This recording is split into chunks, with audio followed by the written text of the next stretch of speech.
Hey guys, so my name is Leon, and today I'm going to talk about some NBA playoff stuff.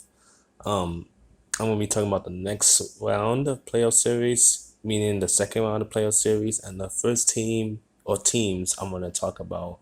Actually, the first series I want to talk about is the Boston Celtics versus Toronto Raptors. It's the first series that matched up with each other as Toronto swept the Brooklyn Nets and Boston Celtics kind of surprisingly swept the Sixers. Well, not surprisingly, they didn't have Ben Simmons, so it was an easy sweep. As you know, the Toronto is the number two seed with a 53-19 record, and people were kind of surprised that Toronto is going to be that good, especially after they lost Kawhi Leonard, despite winning the championship.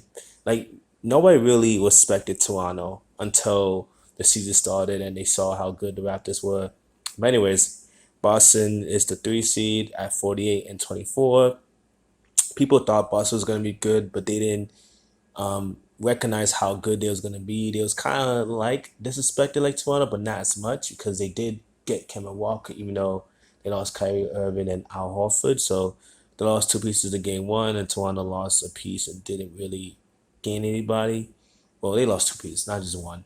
Anyways, I want to talk about my thoughts on how the series will go, and I want to just throw some stats from you know, basketballreference.com, and I want to just share my thoughts on how I think the series will go. With that being said, let's just get into the video.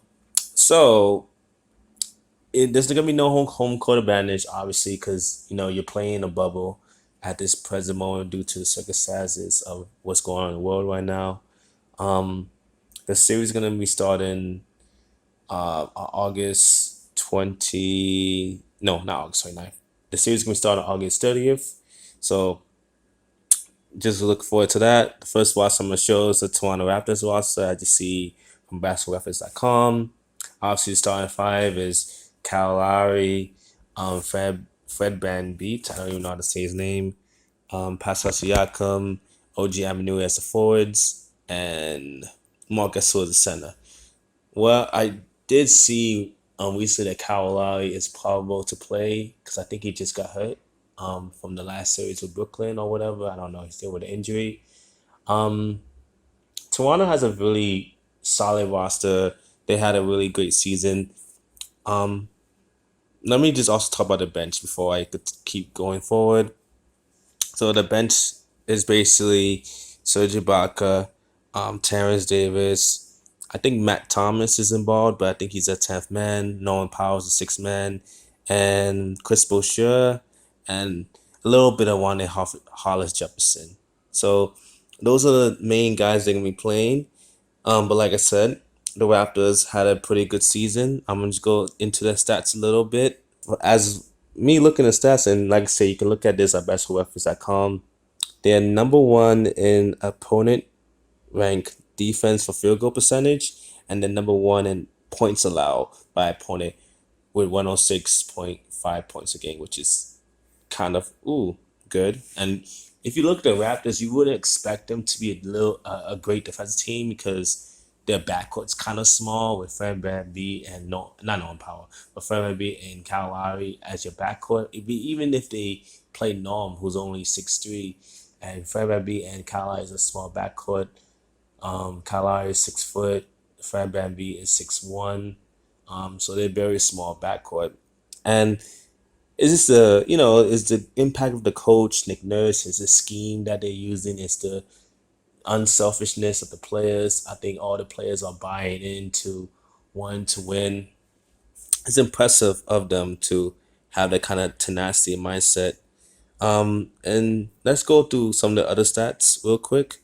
So on offense, they're number third in I think 3 points make per game, which is 13.8, and the total 3 points made is 995.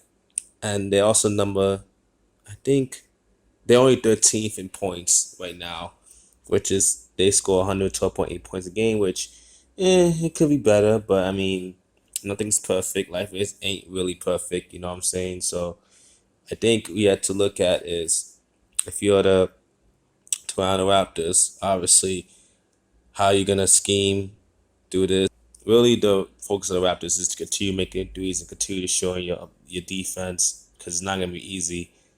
But with that being said, let's move on to the Boston Celtics. With the Celtics, with them, their lineup they're gonna be starting is Jason Tatum, and I think Gordon Hayward's hurt right now, so it's Jason Tatum and Jalen Brown at the forward. Jalen Brown moves up to the small forward, and they start your backcourt of Kemba Walker and Marcus Smart, which is also a semi-small backcourt. Kemba is only 6 foot. Marcus Smart is 6'3", and then the center is Daniel Tice. For the longest time I call him Daniel Thesis for some reason. Anyways, that's the starting center.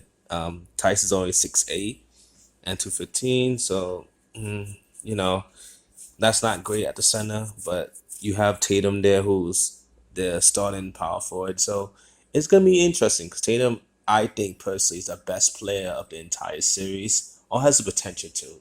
Because Siakam is pretty good too, and Kala is pretty good. But if Tatum can be the best player of the series, the boss has a really good shot of winning it. Let's go over the bench real quick. So the bench, like I said before, Gordon Hayward is hurt right now, and he's not in the bubble anymore. So their bench is Brad Wanamaker, which is iffy at point guard, but whatever. They have Grant Williams, who's who else they got? Oh, Kanter, obviously Kanter's a pretty good solid player. And now they gotta play without Hayward in there. They gotta play guys like Javonte Green and Sammy Ojale, a little bit of the like maybe Langford or one of the bigs, Robert Williams or Bison Porter gets some minutes. Boston losing Hayward is like a big loss for them because when you start Hayward, it gives them more size and it allows Marcus Smart to come off the bench and not only be a 6 man but give them better depth to relieve their one of the wing guys that they have, or Kemba if you don't feel like playing Brad Wanamaker, for example. So not having Hayward there really hurts the team's depth. And honestly, if they didn't have Tatum, I would pick Toronto to win the series outright. But we'll see what happens. Let's go through Boston Celtics stats real quick. Once again, you can look at this through basketballreference.com. All right.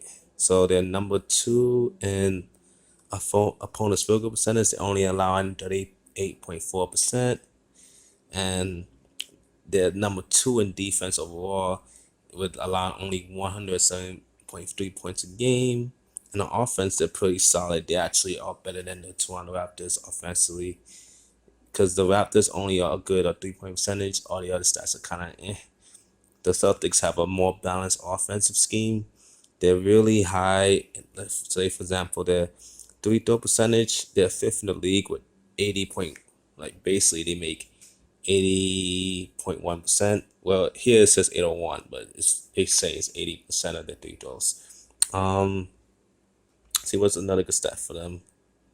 They get good offensive rebound with 10% offensive rebound, but a lot of their offensive stats are in the teens. Like you see 12 in some areas, 11, 13. While if you look at the Raptors' offensive schemes, other than the 3-point percentage, it's kind of terrible.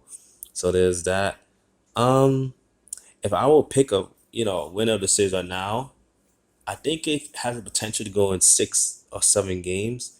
But at the same time, I really, really, really like Tatum, and I think Tatum is the difference maker of the series, and he can really make a difference in this for the Celtics. So I'm gonna pick Boston in 6 games, and let's see how that goes. So thank you so much for watching this video. I hope you like it, and more coming soon. Adios.